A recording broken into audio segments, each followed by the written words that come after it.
తాకట్లో ఉన్న బంగారాన్ని విడిపించి ఆ రోజున మార్కెట్ ధర కట్టి మిగిలిన డబ్బును మీకు అందిస్తుంది కొమ్మూరి గోల్డ్. సార్ ఒకటి అడగతాను చెప్పండి. మనసంతా నువ్వే సినిమా ఎంఎస్ రాజు గారిని చాలా కష్టాల నుంచి బయటపడేసింది. ఆ సినిమాకు డబ్బులు వస్తున్నాయి, తీసుకొని హ్యాపీగా పోయిన ఆస్తులను పోయిన డబ్బును సేవ్ చేసుకోవచ్చు. ఆ సినిమా డబ్బులన్నీ తీసుకొచ్చి అప్పటి వరకు అంత మార్కెట్ లేని మహేష్ బాబు మీద నాకు తెలిసి ఇంకో 5-6 కోట్లు ఎక్స్ట్రా పెట్టేశారు.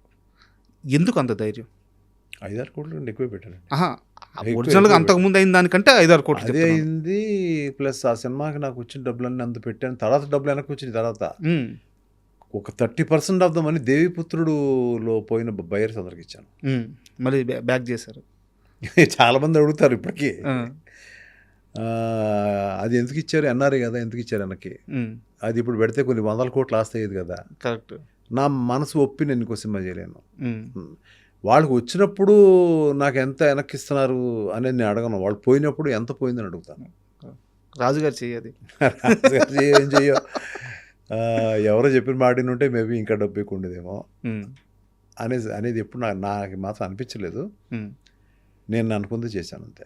అయితే ఇంకొక చిన్న డౌట్ సార్. యాక్చువల్గా ఒక్కడు తరువాత త్రివిక్రమ్ గారితో మహేష్ బాబుతో కలిసి ఇంకో సినిమా మీరు చేయాలి, చాలా ప్లాన్స్ కూడా జరిగిపోయినాయి. బట్ ఎందుకు ఆ సినిమా ఆగిపోయింది? అది ఎందుకు ఆగిందండి, అది ఎక్కువ చెప్పకూడదు. ఎందుకంటే Trivikram is a great person. అంటే అలాంటి ఆయన నా సినిమా నా బ్యానర్లో డైరెక్ట్ చేస్తున్నారంటే అది should say big credibility for me, very big credibility. నేను ఎక్కడో ఏదో వర్కౌట్ కాలేదు. అంటే ఏదో స్టోరీ వైజో లేకపోతే ఇంకోటో అదేదో నేను వరుసగా సినిమాలు ఇట్లు ఇస్తున్నాను అనే ఉద్దేశం కూడా కాదు. ఎక్కడో ఏదో సమ్వేర్ ఎక్కడో వర్కౌట్ కాలేదు సార్. అది ఇప్పటికే నేను చాలా ఫీల్ అవుతుంటాను. నేను మళ్ళీ మహేష్ బాబుతో చేయలేకపోయాను. ఆ పాప అతను ఏదో విధంగా ఇంకో డైరెక్టర్ని పెట్టి చేద్దాం అని పెద్ద డైరెక్టర్ ఒకళ్ళు చెప్పి చేద్దాం, నాకు ఈజీ అయ్యేది కదా. అవునవును, నేను ఎక్కువ ఆలోచించట్లేదు, ఆయన ఆలోచిస్తాడు కదా. అవును, ఏదైనా ఉంటే బాగుంది బాగాలేదని చెప్తాం అంతే. ఏదో ఎక్కడో సమ్వేర్ అండి, అది గుర్తు పెట్టుకోవాల్సిన విషయం కూడా కాదు అది. అంటే యాక్చువల్గా నేను ఆ హీరోతో మళ్ళీ ఎందుకు చేయలేదు ఇలాంటి అడగను. కానీ మీరు ఇంటర్వ్యూకి వస్తున్నప్పుడు నేను ఒక సీరియస్ ప్రశ్న అడగాలనుకున్నాను. మీరు చాలా చెట్లకి పాదు తవ్వారు, ఎరువేశారు, నీళ్లు పోసారు, ఫ్రూట్స్ వచ్చే టయానికి ఆ ఫ్రూట్స్ తీసుకోకుండా పక్కకి వెళ్ళిపోయారు. ఇదే ఎంఎస్ రాజు గారు ప్రభాస్కి ఒక స్టార్డమ్ వచ్చిన తర్వాత సినిమా తీస్తే 100 కోట్లు మిగలవా? మహేష్ బాబుకి ఒక స్టార్డమ్ వచ్చిన తర్వాత ఇలాంటి టైంలో ఒక సినిమా తీస్తే 100 కోట్లు మిగలవా? ఎప్పుడు ఎక్కడ మళ్ళీ ఆ ప్రయత్నం చేసినట్టు ఎక్కడా కనిపించరు. మీరు ఒకరిని వెళ్ళి సినిమా అడగరు. కష్టమంతా మీరు తీసుకుంటున్నారు, సుఖంలో మొత్తం వాటా అడగట్లేదు. వాళ్ళు సుఖం ఎందుకు అవుతుందండి? సుఖపడే సమయం. వాళ్ళు ఎన్ని సినిమాలు ఉన్నాయి, ఎంత కష్టపడుతున్నారు, రాత్రి పగలు ఎంతమందికి వాళ్ళు they are giving total work, ఎంతమంది కార్మికులు పనిచేస్తున్నారు వాళ్ళు. నేను అడిగేది కూడా అదే. ఇప్పుడు వాళ్ళతో ట్రావెల్ అయితే మీరు సుఖపడవచ్చు కదా అంటున్నాను. ట్రావెల్ అలా ఉండదండి నాకు. అదే అది లేదు, ఎందుకు లేదు? ముందే పెద్ద హీరోని పెట్టుకోవచ్చు కదా, ఫస్ట్ సినిమాని పెద్ద హీరోని పెట్టుకోవచ్చు కదా, సూపర్ స్టార్ పెట్టుకోవచ్చు కదా. అయితే ఆ టైంలో అంటే హీరో సబ్జెక్టు మ్యాటర్ మార్చుకున్నావు, ఓకే. ఆ ఇయర్లో బాలకృష్ణ గారి సినిమా ఉంది, లక్ష్మీనరసింహ సంథింగ్ అనుకుంటాను, చిరంజీవి గారి సినిమా ఉంది, వర్షం. అప్పటికి ప్రభాస్ మార్కెట్ ప్రకారం చాలా చిన్నది. ప్రభాస్ గారు మీ దగ్గరికి వచ్చి, సార్ ఎందుకు సినిమాని ఆపుకుందాం, బాలకృష్ణ గారు చిరంజీవి గారు ఉన్నారని అడిగి కూడా మెల్లగా చెప్పాడు. మరి నేను ఎక్కడ తిడతానని మెల్లగా ఇలా గోకుతో చెప్పాడు చోట. చెప్పండి ఎందుకు మెల్లగా ఇంకా వారం తర్వాత వెళ్దాం అని మెల్లగా నసిగాడు. ఒకసారి చూశాను, ఊరికే అన్నాడు. అంటే ఇవాళ అంత ఎత్తున్నాడు ప్రభాస్, అతని గురించి తక్కువ మాట్లాడాలని కాదండి. అది ఏం జరిగిందో చెప్పాను, మీ జర్నీ కదా సార్, జస్ట్ అది ఏం జరిగింది చెప్తున్నాను. అతను కూడా ఫీల్ అవ్వడు. ఇలాగ ఎంఎస్ రాజులో చెప్పాడంటే ఎవరైనా చెప్తే ఫీల్ అవుతాడేమో, కానీ నన్ను ఎవరు ఫీల్ అవ్వరు సార్. నేను నువ్వు అనగలిగింది, ఒరే అనగలిగింది ఇండస్ట్రీలో చాలామంది ఉన్నారు. ఎవరు బాధపడరు, అందరూ ఎదురుండి అన్న కూడా బాధపడరు. వాళ్ళు నన్ను గురువుగా తీసుకుంటారు, ఒక ఫాదర్గా తీసుకుంటారు, ఒక అన్నగా తీసుకుంటారు తప్ప.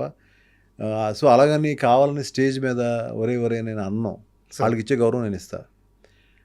ఆ రోజు ప్రభాస్ నన్ను అడిగినా కూడా, లేదమ్మా అయిపోయింది, మనం వెళ్ళాలి, నువ్వు అప్పుడు గుర్తుందో లేదో షాపును నువ్వు కరెక్టేనా అని అడిగావు, నేను పెట్టుకున్నాను కదా, ఇవాళ బాగుంది కదా సినిమా, నువ్వు చూసావు కదా, నీకు నచ్చింది కదా, ఇది అంతే వదిలే అన్నాను. వదిలేశాడు. ఒక మొండి ధైర్యం అంతేనా? తెలీదండి. అండ్ ఇంకోటి సార్, మీరు మాట్లాడేటప్పుడు ఈ రోజున ఇలా చెప్తుంటే చాలామంది నమ్మరేమో, ఇలాంటి మాటలు మీరు చెప్పాల్సిన అవసరం లేదు సార్. నేను ఒక ఎగ్జాంపుల్ చెప్తాను. ఒక నిర్మాతకి ఒక ఫిల్మ్‌ఫేర్ రావడం చాలా కష్టం. అలాంటిది మీకు వరుసగా 3 సంవత్సరాలు 3 ఫిల్మ్‌ఫేర్‌లు, హ్యాట్రిక్. మీకు గుర్తుందా? అదొక వైభవం. సో, ఎంఎస్ రాజు గారి స్థాయి, రేంజ్, ఆయన సక్సెస్, ఆయన ఇండస్ట్రీలో ఆయన చేతులు ఇట్లా నీడలాగా పడితే ఆ నీడ కింద బతికిన స్టార్స్ అవి తెలియాలంటే ఇవన్నీ తెలియాలి. సో, మీరు ప్రత్యేకంగా నేను ఆ రోజు ఇట్లా చెప్పొచ్చా లేదా మీరు అనుకోవద్దు. ఎందుకంటే ఎంఎస్ రాజు గారి ప్రయాణం మాకు అందరికీ తెలుసు. ఇప్పుడున్న యంగర్ జనరేషన్ ఏమడుగుతారంటే, వాళ్ళు నా స్థానంలో కూర్చుంటే ఏమడుగుతారంటే, అప్పుడు కూడా వదిలేవయ్య బాబు, ఇప్పుడు ఏంటి పరిస్థితి అని అడుగుతారు సార్.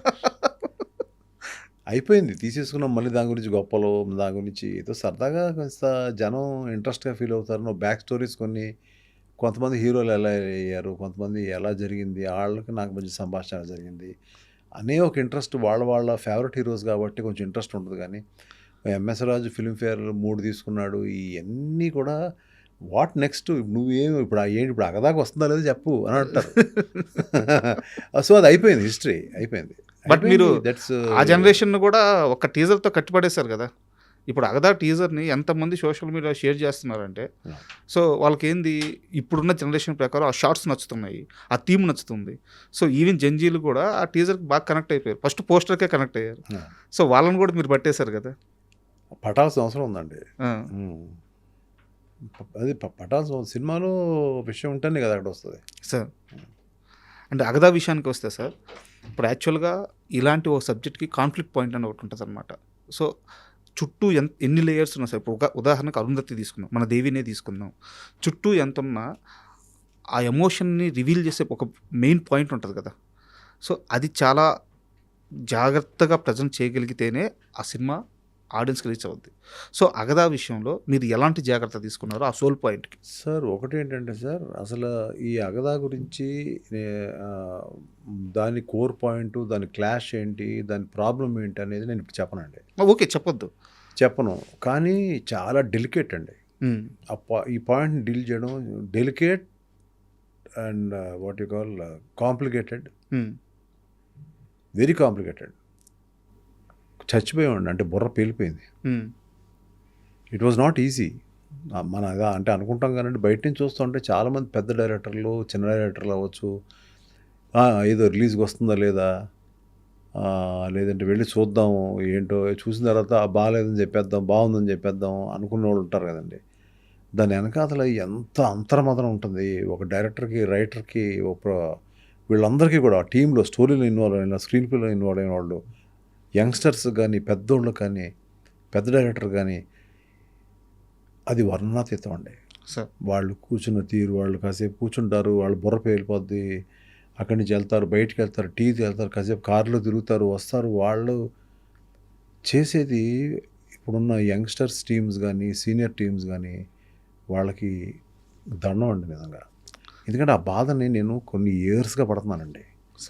అది బయటకు వచ్చినప్పుడు ఓకే, ఎంఎస్ రాజు సినిమా వస్తుంది, ఏది అప్పటి కాలంలో చెప్తానండి, వెళ్దాం థియేటర్కి, ఎంజాయ్ చేద్దాం అని మూడు తప్ప, ఈ లోపల అంతర్భాగంలో జరిగే అంతర్మదనం ఉంచండి ఎవ్వరికీ తెలియదండి. అప్పుడు కాలం నుంచి కూడా, పాతకాలం ఎన్టీఆర్, కేవీ రెడ్డి గారి కాలం నుంచి కూడా.